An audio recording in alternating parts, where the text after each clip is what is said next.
मां वरी ख़ुदा हाफ़िज़ कंदी सां। अच्छा मैं मैसेज न थो ॾियां मां जेका बि असांखे ॾिसनि था उन्हनि खे बि असांजो बि असां असल में माशरे में हर माण्हू पंहिंजो हिकिड़ो करेक्टर करे थो एग्जैक्टली है न स्टेज त असां करंदा ई आहियूं बिल्कुल शेक्सपियर चवाणी जेको शेक्सपियर चयो आहे त दुनिया जी स्टेज आहे ज़िंदगी हिकिड़ी स्टेज आहे सभई किरदार पिया निभाइनि उन स्टेज ते असां मैसेज ॾियणु जेको आहे न मां लिखंदो बि आहियां न पाण त मां थोरो थोरो काथे जिते मूंखे मौक़ो मिलंदो आहे हाणे मौक़ो मिलियो आहे मूंखे हिते तव्हां ॾिनो आहे त पोइ मां चवंदो आहियां त ज़िंदगी जेकी आहे न सभु रंग त ज़िंदगी जो रंग जेको आहे जे घर में औरत न आहे उहो घर न आहे मुंहिंजो मैसेज इहो आहे त घर आहे त उन में औरत आहे त घर आहे चाहे औरत न आहे त उहो घर न आहे उहो वीरान आहे उन में दुनिया जी हर शइ आहे पर अगरि औरत न आहे त उहो समाज को औरत सां ई जुड़े थो इन करे चवंदा आहिनि त हिकिड़ी न्याणी पढ़ायव सम्झो सॼो तो तव्हां समाज पढ़ायो बिल्कुलु बेशक इन करे माना औरत जी अहमियत हिकिड़ो तकलीफ़कार ख़लकणहार रब आहे जंहिं कुल काइनात ख़लकी आहे ऐं हिकिड़ी ख़लकणहार औरत आहे जेका ज़िंदगीअ खे जनम ॾिए इहे ॿ ख़लकणहार आहिनि हिकिड़ो कुल काइनात जो जेको पालणहार आहे जंहिं ख़लकी आहे ॿी अमड़ औरत जंहिं ज़िंदगीअ खे जनम ॾिनो आहे टास्क आहे सवली ॻाल्हि कोन्हे औरत जा रुतबा ॾिसे घणा पहिरियों मां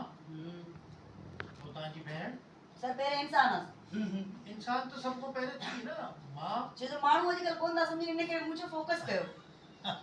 मुझे तो पॉइंट आउट कयो जी मां जेकी है इंसान की आजकल जिंदगी बेटी या बेटों का जो है वो मां लेकिन आजकल थोड़ा माइनस कर दिया गया है थोड़ा हालात कुछ इस तरह तो मैं सर को कह रही हूँ पॉइंट आउट करें बन के दिखाती है औरत जो है वो पहले इंसान है पहले इंसान है ये आप ये मैं इसलिए आपको मैंने पॉइंट आउट करवाया कि ये पहले कोई नहीं समझ रहे लोग बिल्कुल आपने सही कहा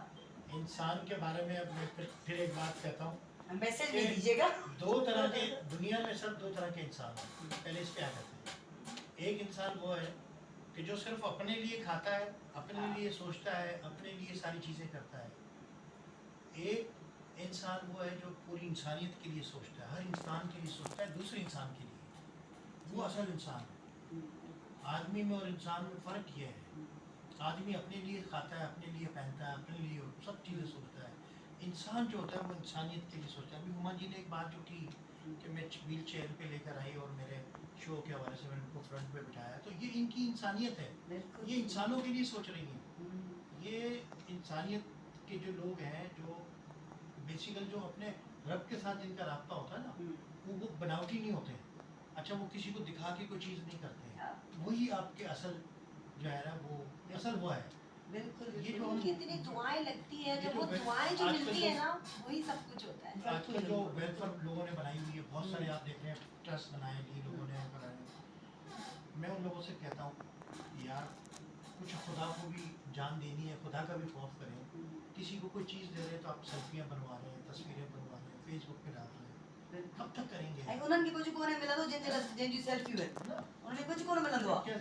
तो बात ये है कि आप तो यार आप वो काम करें जो रब के लिए कर रहे हैं आप आपकी नीयत सिर्फ रब जानता है रब के पास गोश्त नहीं जाता आपका कुर्बानी का खुद बनते हैं बिल्कुल नहीं थी कुर्बानी का गोश्त रब को नहीं जाता आपकी नीयत जाती है नीयत जाती है मां तव्हांजी ॻाल्हि खे थोरो खणी न हाँ बिल्कुल थोरो अॻिते नंढड़ी नंढड़ो जुमिलो सिधी तव्हां पाण सम्झो त मां छा थी चवां हाँ तो समझा तो मां पुछंदीमांव शान से त मां छा चयो तव्हां छा पुछंदसि ज़रूरत इन ॻाल्हि जी हूंदी आहे त असां माना इंसानियत खे सम्झूं ऐं माण्हू त अलाए घणा था नज़र अचनि असांखे दुनिया में हीअ बि माण्हू आहे हीअ बि माण्हू आहे हीअ बि माण्हू आहे सभु माण्हू आहिनि इंसान किथे आहिनि असां हर पासे पिया ॾिसूं न माण्हू त खोड़ आहिनि किरोड़े खरबे अरबे कुल काइनात में इंसान किथे आहिनि ॻोल्हण जी ज़रूरत आहे इसको भी नहीं समझेंगे तो मैं तो ये कहती हूँ कि जिसमें मुंहिंजी एहसास है इच्छा जिसमें एहसास है वही इंसान है बिल्कुलु ईअं आहे ऐं अहसास बिना माण्हू अख़बार पुराणी आहे अयाल गुल ॾाढो सुठो लिखियो आहे अॻिते मां छा ॿुधायां अहसास बिना माण्हू अख़बार पुराणी आहे जॾहिं अहसास ख़तमु थी था वञनि त पोइ हिकिड़ी पुराणी अख़बार हूंदी आहे जेके असां हीअं करे हीअ असांजा अहसास माना दी एंड ख़तमु फिनिश जॾहिं त एक्चुअली शुरूआत ई उतां खां थींदी आहे जेके तव्हां हिनखे फोल्ड करे उछलियो हितां खां स्टार्ट आहे सम्झण जी ज़रूरत आहे सर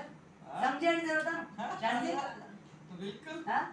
मैं समझ गई समझा है क्या कहना है ना हाणे शान से समझाईंदी छा समझी है बस जो बोल दिया आपने समझ गई ना वो समझी